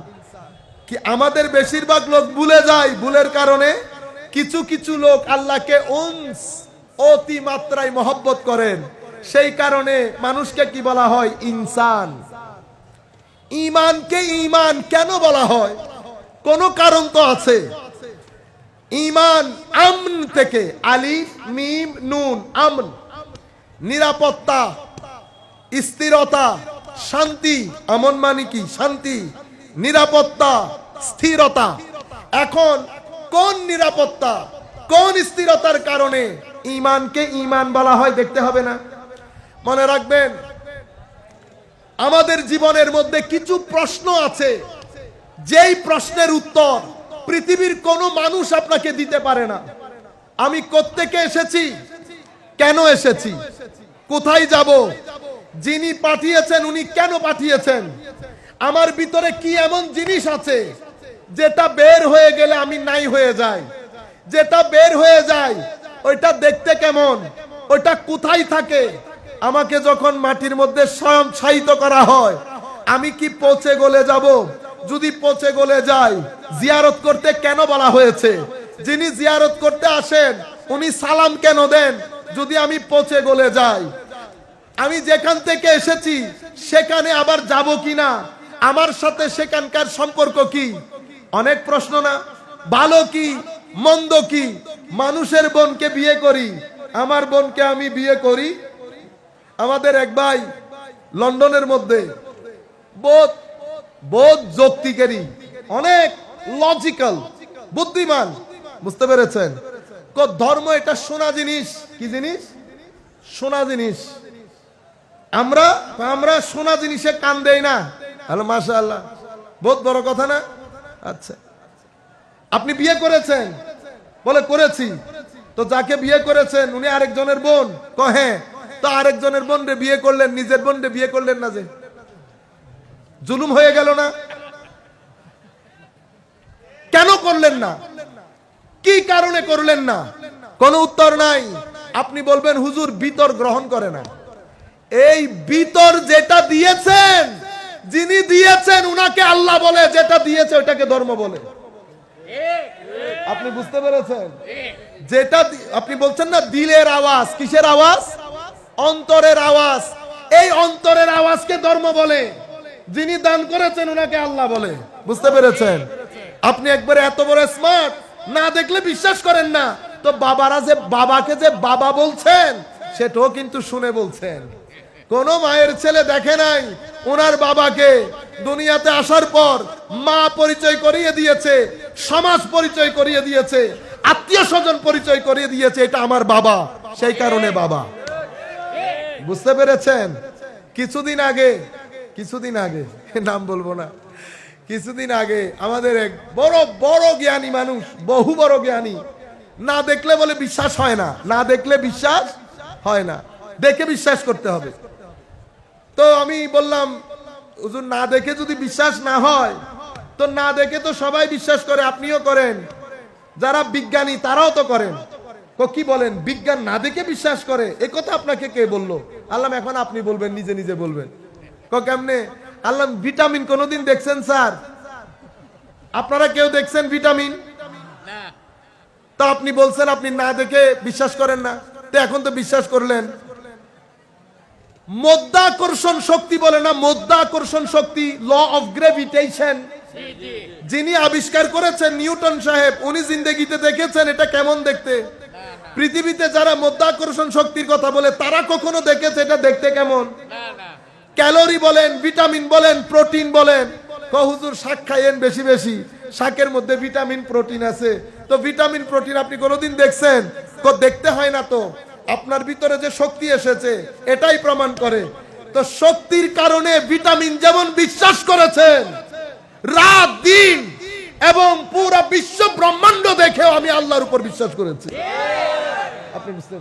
তাকবীর দেন, তাকবীর দেন। নারে তাকবীর, ফরমানি রাসূলের আগমন, ফরমানি রাসূলের আগমন, নারে তাকবীর। আপনারা বুঝতে পেরেছেন? তো এখন আপনি যেমন একটা জিনিস দেখে আরেকটা জিনিসকে বিশ্বাস করেছেন, মানে অ্যাকশনটা দেখেছেন না, অ্যাকশন দেখেন নাই তো রিঅ্যাকশন দেখেছেন, রিঅ্যাকশনটা দেখে অ্যাকশন বিশ্বাস করেছেন। আমিও রিঅ্যাকশন দেখে অ্যাকশন বিশ্বাস করেছি। বুঝতে পেরেছেন আপনারা? পুরো বিষয়টা বুঝে এসেছে। আপনাদেরকে বলতে চাচ্ছি, এতগুলো প্রশ্ন আপনারা জানেন বিশ্বে অনেক মানুষ আত্মহত্যা করে শুধুমাত্র এই প্রশ্নগুলা নিয়ে। কোত্থেকে আসলাম, কোথায় যাব, কেন যাব, কেন মারা যাব, কেন কবরের নিচে যাব, কেন আমার মাকে কবর দিতে হবে, কেন আমার মা চলে যাবে, কোথায় গেল, কি গেল, এই প্রশ্নগুলার কারণে পৃথিবীতে অনেক মানুষ আত্মহত্যা করে। পৃথিবীর কারো কাছে কোনো উত্তর নাই, সবাই ঘোরাফেরা করে, কারো কাছে কোনো উত্তর নাই। যে আপনি প্রশ্ন করতে করতে করতে যখন টায়ার্ড হয়ে গেছেন, গাছের নিচে বসলেন, উপর থেকে আওয়াজ আসছে, রব্বানা ইন্নানা সামি'না মুনাদিয়ান ইউনাদি লিল ঈমানি আন আমিনু বিরাব্বিকুম ফাআমান্না। কোরআনের আওয়াজ, কোরআন বলছে আসো আমি বলি তোমাকে, এটা রু এটাকে রু বলে, কবরে এটা হয়, তুমি এই জায়গা থেকে আসছো, কবরের মধ্যে এটা হবে, অতঃপর পুনরুত্থান দিবস হবে, এভাবে তুমি দাঁড়াবে, তোমার সাথে এই ব্যক্তি থাকবে, কবরে সালাম দিবে, এই কারণে সালাম দিবে। এই তাবৎ জিনিসগুলো যখন বুঝেন, আপনার ভিতরে একটা স্থিরতা আসে, একটা শান্তি আসে। এই স্থিরতা এবং শান্তির কারণে আমাদের এই ধর্মবিশ্বাসকে ঈমান বলে। কি বলে? ঈমান। বুঝতে পেরেছেন? তাইলে প্রত্যেক শব্দের পেছনে নির্দিষ্ট কিছু কারণ আছে। ঈমান তো বুঝলাম, ইনসানও বুঝলাম, ওয়ালি আছে না ওয়ালি? আপনারা বলেন না ওয়ালি? তো ওয়ালিকে ওয়ালি বলারও তো কারণ আছে, যেভাবে কোরআনকে কোরআন বলার কারণ আছে। কোন কোরআনকে জিজ্ঞেস করেন, কোরআন আপনার নাম কোরআন কেন? একটা প্রশ্ন না? কারণ তো আছে, এমনি এমনি তো আর কোরআন হয় নাই। কোরআন শব্দটির 4টা এমন মূল শব্দ আছে যেখান থেকে কোরআন শব্দটি বের হয়েছে, যেখান থেকে মূল শব্দটি বের হয়েছে। তোর মধ্যে একটা শব্দ হচ্ছে কারানা, কফ র নুন, বলা হচ্ছে কারানা, এখান থেকে কুরআন বের হয়েছে। কারানা মানে জামা, জামা মানে একত্রিত করা, জমা করা। তো জমা করার সাথে কোরআনের সম্পর্ক কি আছে? কি আছে? ওয়াকুল্লা শাইইন ফাসসালনাহু তাফসীলা তিবিয়ানুল লিকুল্লি শাই। কোরআন এমন একটা কিতাব, যেই কিতাবের মধ্যে পূর্বাপর সমস্ত জ্ঞানকে একীভূত করে কোরআনের মধ্যে জমা করা হয়েছে। সেই কারণে কোরআনকে কোরআন বলে। এখন সমস্ত জ্ঞান, আল্লাহ বলছেন না ওয়াকুল্লা শাইইন ফাসসালনাহু তাফসীলা, আমি সব কিছুকে খুলে খুলে কোরআনের মধ্যে বর্ণনা দিয়েছি। তিবিয়ানুল লিকুল্লি শাই, সব কিছুর স্পষ্ট বর্ণনা কোরআনে পাকের মধ্যে রাখা হয়েছে। এবং লা রাদবিন ওয়ালা ইয়াবিসিন ইল্লা ফি কিতাবিন মুবিন, ভিজা শুষ্ক সমস্ত কিছুকে আল্লাহ কোরআনের মধ্যে রেখেছেন।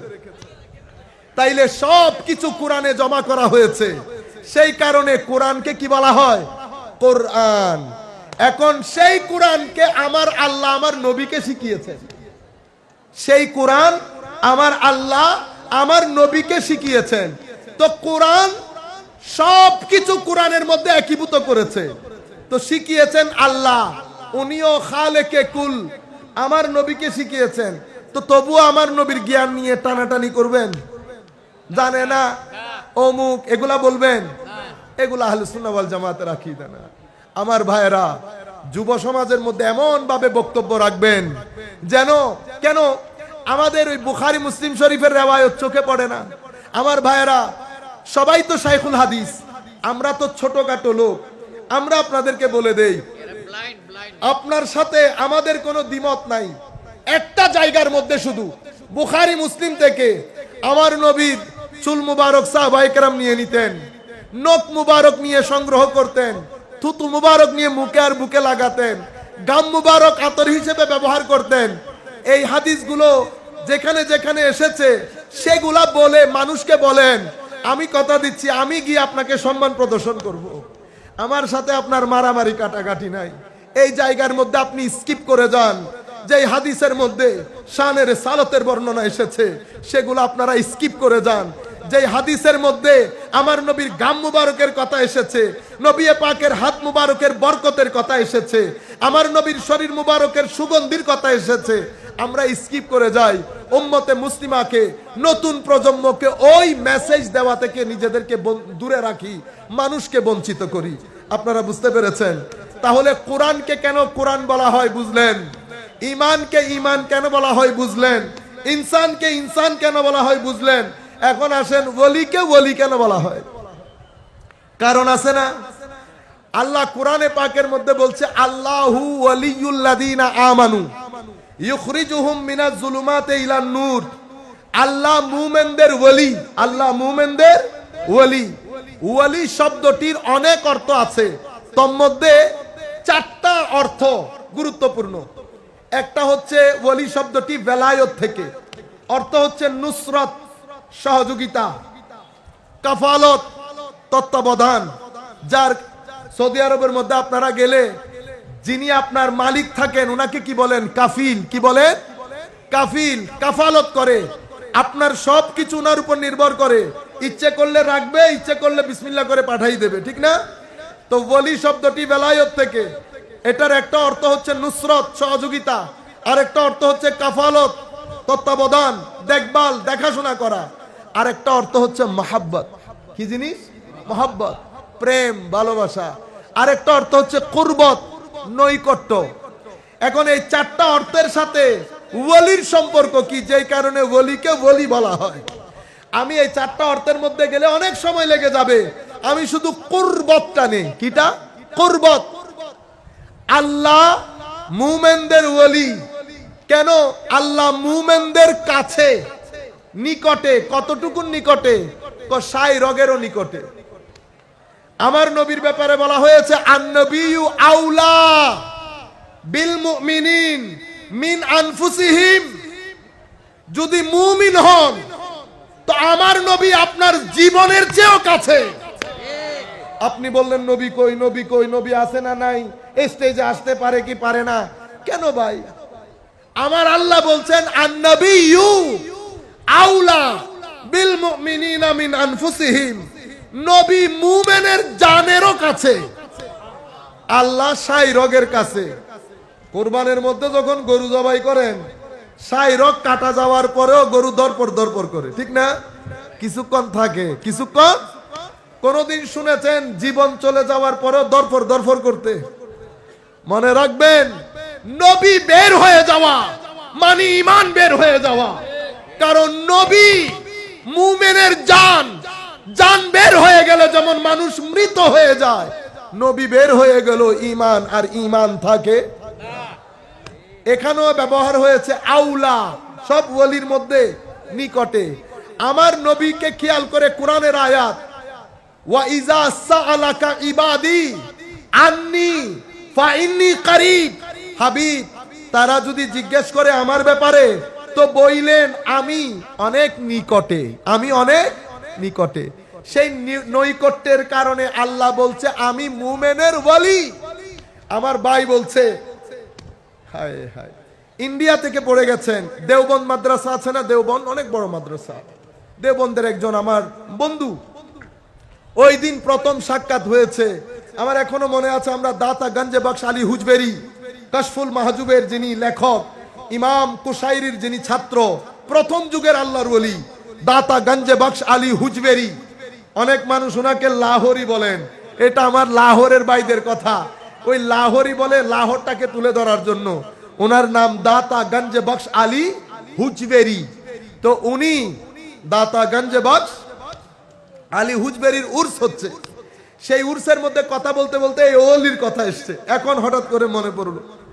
তো উনি বলছেন আপনারা ওলি শব্দটি আলাদা কিছু মানুষের জন্য ব্যবহার করেন, অথচ কোরআনের মধ্যে আল্লাহ বলেছে আল্লাহু ওয়ালিয়ুল্লাযীনা আমানু, আল্লাহ সকল মুমিনের ওলি, ঠিক না? দেখেন কথাগুলো শুনতে খুব লজিক্যাল মনে হয় নাই? তো আমাদের স্বাভাবিকভাবে মানুষ কনফিউজ হয়ে যায়।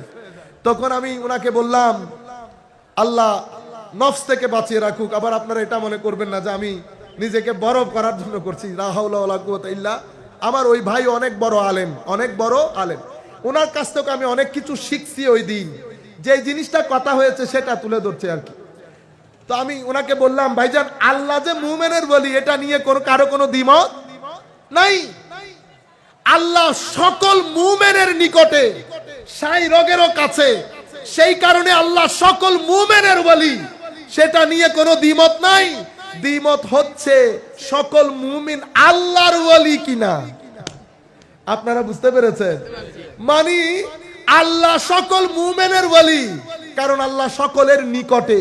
সিসি ক্যামেরা লাগানো আছে, আল্লাহ ওয়ালি সকল মুমিনের। এটা নিয়ে কারো কোনো দ্বিমত নাই। দ্বিমত হচ্ছে সকল মুমিন আল্লাহর ওলি কিনা। তো উনি বলছেন অবশ্যই বলি। আমি বললাম আপনি হলে হতে পারেন, আমি না। কেন? কারণ ওলি বেলায়েত থেকে, বেলায়েত মানে কুরবত, নিকটে থাকা। যদি আমার আল্লাহ, আল্লাহ বলছেন বান্দা তোর নিকটে আছি, এইটা যদি আমি বিশ্বাস করতে পারতাম, আমার মাধ্যমে কোনো পাপ সংগঠিত হতো?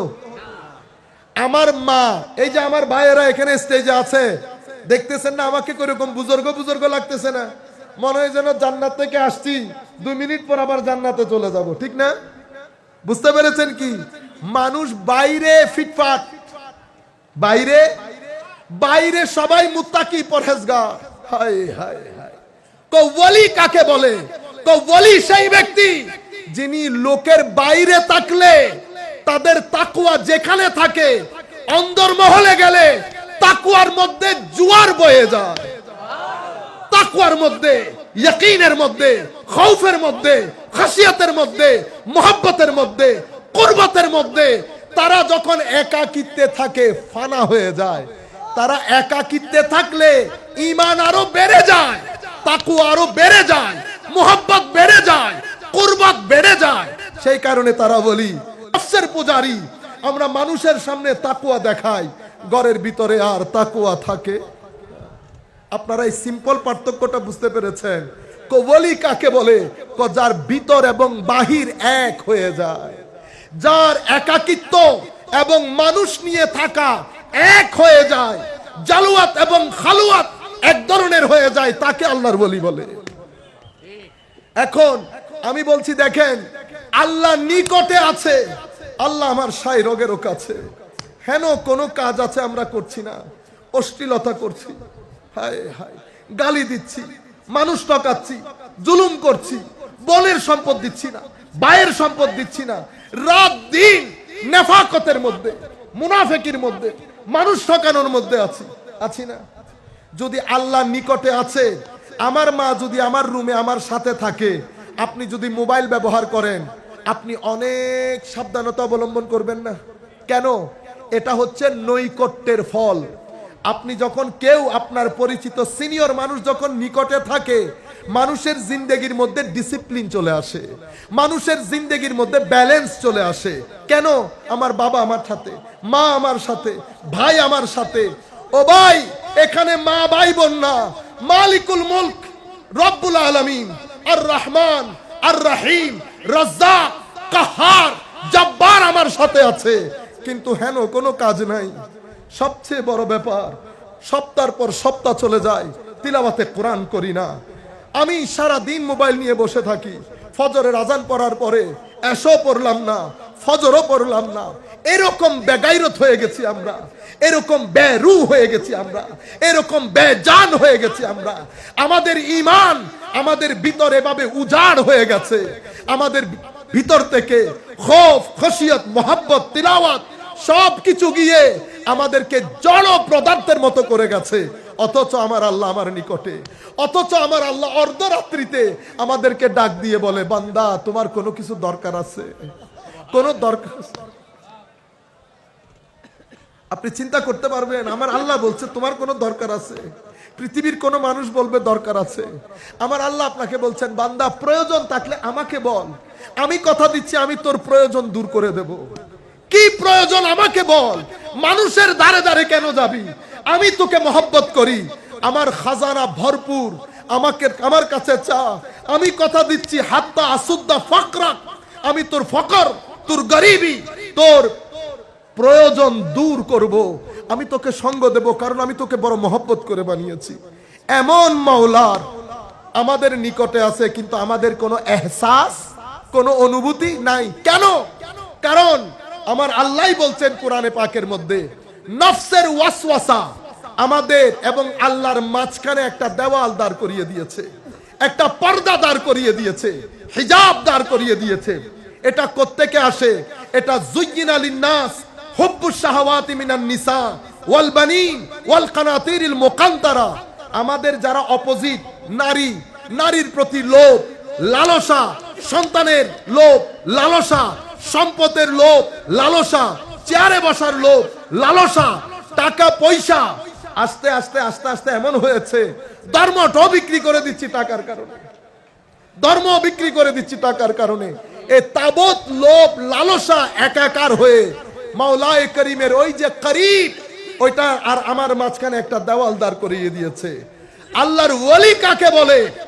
আল্লাহর ওলি তাদেরকে বলে যারা এই পর্দাটাকে দূর করার জন্য, এই পর্দাটাকে দূর করার জন্য। কেমনে দূর করবেন? উরুস করে? উরুস করে দূর করবেন? না না না না, এটা একটা প্রসেসিং আছে, একটা প্রসেসিং আছে। ওই প্রসেসিং এর মাধ্যমে ওনারা এই হেজাবটাকে দূর করেন। কিভাবে? মনে রাখবেন, চলতে চলতে এটাও বলে যায়, আমি সময় আর বেশি নেব না, যেহেতু দূর থেকে আসছি আমার কিছু কথা বলার দরকার, এটা না বলে তো যাব না। এই যে বিশাল শামিয়ানা, এই শামিয়ানা কি নিজে নিজে দাঁড়িয়ে আছে? খুঁটির উপর দাঁড়িয়ে আছে। শামিয়ানাকে যদি তরিকায়ে কাদেরিয়া ধরি, তো তরিকায়ে কাদেরিয়ার এই বাঁশ 60টা বাঁশ। কয়টা বাঁশ? হুজুর গৌসুল আজম বলছে 60টা খুঁটির উপর আমি কাদেরিয়া তরিকার ভিত্তিপ্রস্তর স্থাপন করেছি। সেগুলা কি? আমি এমনিতে বলে যাচ্ছি, এগুলা আলেম উলামায়ে কেরাম বুঝবেন। মুজাহাদা, আখলাকে হাসানা, সবর, শুকর, তাওয়াক্কুল, রেদা এবং সিদক, এই 60টা স্তম্ভের উপর আমি কাদেরিয়া তরিকা দাঁড় করিয়েছি। আমার ভিতর সিদক নাই, শুকর নাই, রেদা নাই, তাওয়াক্কুল নাই, সবর নাই, মুজাহাদা নাই, আখলাক নাই, তবু আমি কাদেরিয়া তরিকার রয়ে গেছি। আপনারা বুঝতে পেরেছেন? কিভাবে করেন তারা? তারা কি করেন? নফসকে কাবু করতে হবে। কিভাবে করবে? কোন না খেয়ে। কিভাবে? না খেয়ে। কিসের মাধ্যমে? রোজার মাধ্যমে। আউলিয়ায়ে কেরাম যখন এই রাস্তার সাধনা শুরু করেন, নফসকে কাবু করার জন্য, হিজাব দূর করার জন্য রোজা রাখা শুরু করেন। যেই রোজা রাখে এটা দুর্বল হয়, নফস দুর্বল হওয়ার কারণে সংকুচিত হয়ে যায়। সংকুচিত হয়ে গেলে এটার ভিতরে ময়লা আবর্জনা ঢুকা বন্ধ হয়ে যায়। সংকুচিত নালা সংকুচিত হয়ে গেলে পানি গড়ে উঠে যায় না, কারণ নালা দিয়ে যাওয়ার জায়গা নাই। তো নালা সংকুচিত হয়ে গেছে, ময়লা আবর্জনা, হিংসা, বিদ্বেষ, অহংকার, অশ্লীলতা আর আপনার ভিতরে ঢুকতে পারছে না। এদিকে আউলিয়ায়ে কেরাম শিক্ষা দেন কি? নামাজ, তিলাওয়াতে কোরআন, জিকর, মানুষের খেদমত। এই তাবৎ জিনিসের নূরগুলা গিয়ে কলবের বর্তনে জমা হয়, ময়লা আসা বন্ধ হয়ে যায়, নূর জমতে থাকে, নূর জমতে থাকে, নূর জমতে থাকে। এক সময় মুজাহাদা, মুরাকাবা, মুহাসাবা এগুলা যখন বান্দা করতে থাকে, আমার আল্লাহর ভিতরে দয়া এসে যায়, আমার আল্লাহর ভিতরে দয়া এসে যায়। আমার আল্লাহ ডাক দিয়ে বলেন, আল্লাযীনা জাহাদু ফীনা লানাহদিয়ান্নাহুম সুবুলানা, যারা আমার রাস্তায় আমাকে পাওয়ার জন্য চেষ্টা করে, আমি সমস্ত পর্দা তুলে দিয়ে আমার দিকে তাদেরকে ডেকে নেই। এই অবস্থার মধ্যে পর্দাগুলো উঠে যায়। যখন পর্দা উঠে যায়, ওই যে কুরবত, সেই কুরবত আউলিয়ায়ে কেরামের মধ্যে একটা খৌফের এহসাস তৈরি করে। খৌফ, ভয় করতে গেলে ওমা আল্লাহ দেখে ফেলছে। এই খৌফ এক সময় খাসিয়াতের রূপ নেয়, খাসিয়াত এক সময় মোহাব্বতের রূপ নেয়। যখন মোহাব্বত হয় তো আল্লাহ উনাকে ভালোবাসেন, উনি আল্লাহকে ভালোবাসেন, আল্লাহ উনার নিকটে, উনি আল্লাহর নিকটে, আল্লাহ উনার ওলি, উনি আল্লাহর ওলি। এই কারণে আল্লাহর ওলিদেরকে ওলি বলা হয়। আপনারা বুঝতে পেরেছেন? কিসের কারণে? নৈকট্যের কারণে। কিসের কারণে? নৈকট্যের কারণে, মহব্বতের কারণে। যেহেতু মহব্বত জমে যায়, আমার আল্লাহ ডাক দিয়ে বলেন, আমি অমুক ব্যক্তিকে মহব্বত করি। যখন আমার আল্লাহ মহব্বত করেন, এদিকেও মহব্বত জন্মগ্রহণ করে। যখন মহব্বত হয়ে যায়, আল্লাহ কুরবত দান করেন। কুরবত দিয়ে দিয়ে আমার আল্লাহ এমন পর্যায়ে নিয়ে যান, আমার আল্লাহ বলছেন সেই ব্যক্তির হাত তার হাত থাকে না, আমার হাত, তার চোখ থাকে না, আমার চোখ, তার কলব থাকে না, আমার কলব হয়ে যায়। আমার মুখ দিয়ে বলে, আমার চোখ দিয়ে দেখে, আমার হাত দিয়ে ধরে, আমার কলব দিয়ে চিন্তা করে। এবং এই মুহূর্তে এসে আল্লাহর ওলিদেরকে আল্লাহ একটা খাস পাওয়ার দান করেন। এটাকে বলা হয় ডেলিগেশন অফ ডিভাইন পাওয়ার। ওয়ালা ইন সাআলানি লাউতিয়ান্না ওয়ালা নিস্তাআযানি লাউইযান্না। যা চান আল্লাহর ওলিদেরকে তখন আল্লাহ বলছেন, তারা যা চান তা দান করি, যা থেকে পানা চান পানা দিয়ে দেই। এটা ডিভাইন পাওয়ার, এটা আল্লাহর প্রোটোকল। আল্লাহ রাব্বুল আলামিন আল্লাহর ওলিদেরকে এটা দান করেন। এই কারণে ওলিকে ওলি বলে। এখন আসেন নবীকে নবী কেন বলে? নবীকে নবী কেন বলে? এখানে আমাদের কথার শেষ। একেবারে আমরা আমাদের ফাইনাল স্টেজে চলে এসেছি। আমার ভাইরা, সংক্ষিপ্ত আকারে বলছি, যেহেতু রেকর্ড হচ্ছে আমি কিতাবের নামগুলা বলে দেই। আমি নবীর অর্থ যেখান থেকে নিয়েছি সেটা হচ্ছে ইমাম আবু নাসর আল ফারাবি, ওনার কিতাব আস-সিহাহ, ইমাম এবং ইমাম ইবনে মনজুরের লিসানুল আরব, তাহজিবুল লুগা আবু মনসুর আল আজহারি, আন-নুবুওয়াত শেখ ইবনে তাইমিয়া, এবং আকীদার কিতাবের মধ্যে শারহুল মাওয়াকিফ ইমাম শরীফ আল জুরজানি, শারহুল মাকাসিদ ইমাম তাফতাজানি, কাজী আয়াস আশ-শিফা। এই সমস্ত কিতাবের মধ্যে উলামায়ে কেরাম যদি খুঁজেন, এখানে দারুণ লিখেছেন শেখ ইবনে তাইমিয়া আন-নুবুওয়াত কিতাবের মধ্যে। নবী কাকে বলে? নবী শব্দটি হয় হামজা দিয়ে, নয় হামজা ছাড়া, হয় নবী নাবা অথবা নাবা, দুইটা, একটা হামজা দিয়ে একটা হামজা ছাড়া। যদি হামজা দিয়ে হোক হামজা ছাড়া হোক, সমস্ত শব্দগুলো একসাথে করলে তো নবীর মোট অর্থ বের হয় তিনটা। কয়টা? তিনটা। একটা হচ্ছে নবী মানি মুনাব্বি।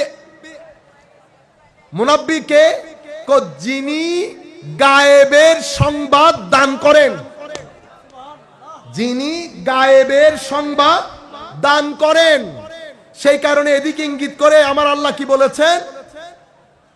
আমার আল্লাহ বলেছেন যে নবীরা আলাল গাইবে বিদানিন, নবী গায়েবের সংবাদ দেওয়ার ক্ষেত্রে কৃপণতা করেন না। আপনারা বুঝতে পেরেছেন? নবীর মধ্যে নবীর অর্থ আছে। আপনি টেনে নিচে নামাইতে চাইলে হবে। গায়েবের সংবাদ, কোন গায়েবের সংবাদ? সব গায়েবের সংবাদ নবীরা দিয়েছেন। কেন? কারণ আমার আল্লাহর কোনো মিছিল নাই, আল্লাহর কোনো ধরন গঠন আকৃতি প্রকৃতি, আল্লাহ সময় থেকে পবিত্র, কাল থেকে পবিত্র, স্থান থেকে পবিত্র। আল্লাহ সৃষ্টির কোনো সাদৃশ্য নাই, সৃষ্টির সাথে কোনো দিক থেকে কোনো সাদৃশ্য নাই। তো সাদৃশ্য না থাকলে আল্লাহ আপনার অনুকরণ কেমনে করব? আপনার আনুগত্য কেমনে করব? আপনি তো বলছেন লাইসা কামিসলিহি শাই, আপনার কোনো মিছিল নাই। তখন আমার আল্লাহ বলছেন, এই আমার মিছিল নাই, সেই কারণে তো আমি মিছিলাল একজনকে পাঠাইছি। সেটাকে কুল ইন্নামা আনা বাশারুম মিসলুকুম, সেই কারণে মিছিলকে পাঠাইছি। তোমাদের মতো করে একজনকে পাঠাইছি যেন তোমরা অনুসরণ করতে পারো, আনুগত্য করতে পারো। আবার আমরা যেহেতু মিছিল বলেছে, বুঝতে পেরেছেন? এখানে আমার নবী আমাদের আকীদা দুরস্ত করে দিয়েছেন। কাফের মুশরিকরা বলতো যে আপনি আমাদের মতো, আপনার কারণে কেন আমরা বাপদাদার ধর্ম ছাড়বো? আমার নবী মুমিনের আকীদা দুরস্ত করে দিয়েছেন। যখন আমার নবী সৌমে বেসাল না খেয়ে রোজা রাখা শুরু করেছেন, আমার নবীর দেখা দেখি সাহাবায়ে কেরাম রাখা শুরু করেছেন। সাহাবায়ে কেরাম দুর্বল হতে লাগলেন, না খেয়ে কি রোজা রাখা যায়? আমার নবী সাহাবীদেরকে ডেকে বললেন, হে আমার সাহাবায়ে কেরাম, আমি কিন্তু তোমাদের মতো নই। ইন্নী লাস্তু মিসলাকুম, আমি তোমাদের মতো নই। ইন্নী উসকা, আমার আল্লাহ, ওয়া উতআম, আমার আল্লাহ আমাকে খাওয়ান, আমার আল্লাহ আমাকে পানি দান করেন। কিন্তু সেটা এই পানি না, সেটা এই খাওয়া না। আমি আমার আঙ্গুল দেখতে তোমাদের মতো, কিন্তু আমি আঙ্গুলের ইশারা দিলে চন্দ্র দ্বিখণ্ডিত হয়ে যায়। আমার কান তোমাদের মতো, আমার কান দিয়ে আমি লৌহে কলমের আওয়াজ শুনতে পাই। আমার হাত তোমাদের মতো, ইশারা দিলে অস্তমিত সূর্য দুবারা উঠে যায়। আমার চোখ তোমাদের মতো, কিন্তু তোমরা সামনে ছাড়া দেখো না, আমি সামনেও দেখি পিছনেও দেখি। আমি তোমাদের কলমের ভিতরে আমার আল্লাহর খৌফ পর্যন্ত আমি নিজের চোখে দেখি। কেন? ইন্নী লাস্তু মিসলাকুম, আমি তোমাদের মতো নই। এবং সেই কারণে গায়েবের সংবাদ দেনেওয়ালা, সবচেয়ে বড় গায়েবের সংবাদ হচ্ছে আল্লাহর সম্পর্কে জানান দেওয়া। আল্লাহর সম্পর্কে আমরা কোত্থেকে জেনেছি? পবিত্র কোরআনের সূরা ইখলাস থেকে জেনেছি। এখানে আল্লাহ তৌহিদ বর্ণনা করেছেন। সেই সূরাতুত তৌহিদের মধ্যেও আমার আল্লাহ রিসালাতকে বাদ দেন নাই। কেন? কারণ ওই রিসালাত হচ্ছে গায়েবের সংবাদ দেনেওয়ালা। সেখানে বলছেন কুল হুয়াল্লাহু আহাদ, হাবিব আপনি বলে দিন, আপনি সংবাদ দিয়ে দেন। কারণ কি আপনি আবার বলবেন হুজুর গায়েবের সংবাদ কোথায় পেয়েছেন? হুয়া থেকে পেয়েছি। কোত্থেকে? ওলামায়ে কেরাম বুঝবেন। হুয়া হুয়া এটা গায়েবের সিগা, জমির, এটা মানে তিনি উপস্থিত নাই। কেমন উপস্থিত নাই? হুয়া এটা এমন জিনিস, এটাকে ধরতেও পারবেন না, দেখতেও পারবেন না, ছুঁইতেও পারবেন না, স্বাদ নিতে পারবেন না, আপনার পঞ্চ ইন্দ্রিয় থেকে বাইরে। যেহেতু পঞ্চ ইন্দ্রিয়ের বাইরে, তো আমি কেমনে বলবো আল্লাহ এক? তোমার বাইরে হলেও কুলের পঞ্চ ইন্দ্রিয়ের বাইরে আমি নই। সে কারণে কুলকে জিম্মাদারি দিয়েছে হু আল্লাহু আহাদ বলার জন্য। হু আল্লাহু আহাদ। আমি বক্তব্য অন্যদিকে চলে যাবে বিদায় এখানে হু আর হাজার ভিতরে ঢুকতেছি না, আবার আরেক দিকে চলে যাব। আমার মেইন বিষয় আছে, সেই জন্য আমি আপনাদেরকে যেটা বলতে চাচ্ছিলাম, গায়েবের সংবাদ দেনে ওয়ালা মুনাব্বে। আরেকটা হচ্ছে মুনাব্বা মানে মুআল্লাম, যার ভিতরে আল্লাহ গায়েবের খবরের আটলান্টিক মহাসাগর বানিয়ে দিয়েছেন। মুআল্লাম, হাইলি গ্রেটলি ডিভাইনলি এডুকেটেড। মুনাব্বা মানে ওয়ামা কানাল্লাহু লিয়ুতলিআকুম আলাল গায়ব, মানে এমন ভাবে গায়েবের খবর আল্লাহ দান করেছেন, এমন ভাবে দান করেছেন যে সৃষ্টির মধ্যে গায়েবের সংবাদের খজিনা বানিয়ে দিয়েছেন। আমার নবী তো অনেক বড়, তো কেমন বড় দেখেন। এই কারণে নবীর ইলমকে, নবীর জ্ঞানকে, আমার নবীর সবকিছু মহান, কিন্তু নবীর দুইটা জিনিসকে আল্লাহ মহান বলেছেন। একটা আমার নবীর আখলাক, আর একটা আমার নবীর চরিত্র। এই দুইটা জিনিসকে আমার আল্লাহ গ্রেট বলেছেন, মহান বলেছেন। কি বলেছেন? ওয়া আল্লামাকা মা লাম তাকুন তাআলাম ওয়া কানা ফাদলুল্লাহি আলাইকা আযীমা। আরেক জায়গায় বলেছেন ওয়া ইন্নাকা লা আলা খুলুকিন আযীম। কেন? কারণ আমার আল্লাহকে আল্লাহ গায়েবের খাজিনা বানিয়ে দিয়েছে। দুইটা গেল। আরেকটা অর্থ কি? আরেকটা অর্থ হচ্ছে আল মুরতাফি, ইরতিফা, সুমহান মর্যাদার অধিকারী। সেই কারণে বলা হচ্ছে নবীকে নবী কেন বলা হয়?